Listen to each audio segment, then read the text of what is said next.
দেখো বোর্ডে এই অঙ্কটি যদি আমরা লক্ষ্য করি, বোর্ডে কিন্তু দেওয়া আছে এম সমান 2 পাওয়ার 2x+1 হলে এক্স সমান কত, যখন এম সমান 512, অর্থাৎ 2 পাওয়ার 2x+1 সমান আমরা 512 লিখব, লিখে এক্স এর মান বের করব।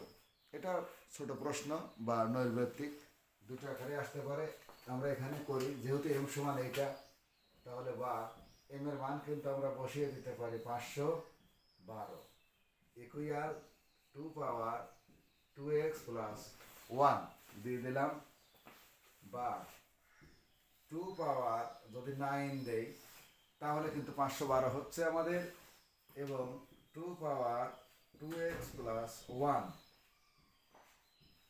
এইটা কিন্তু বেজ, এই 2টা কিন্তু বেজ, অর্থাৎ উভয় পক্ষ থেকে 2 যদি কেটে যায় তাহলে 9 সমান 2x+1, বা 9 - 1 সমান কিন্তু 2x, অর্থাৎ 2x সমান কিন্তু 8, 9 থেকে 1 বাদ দিলে 8, এখানে লিখে নিলাম 2x, এইটার সমান কিন্তু 8। এখন দেখো এখানে গুণন চিহ্ন আছে, ওই পাশে গেলে ভাগ হয়ে যায়, সুতরাং x ইকুয়াল 8কে 2 দ্বারা ভাগ করে দেব আমরা, ভাগ 2, তাহলে কত হলো 4। সুতরাং x ইকুয়াল কিন্তু 4, এইটা কিন্তু আমাদের অ্যান্সার। Thank you.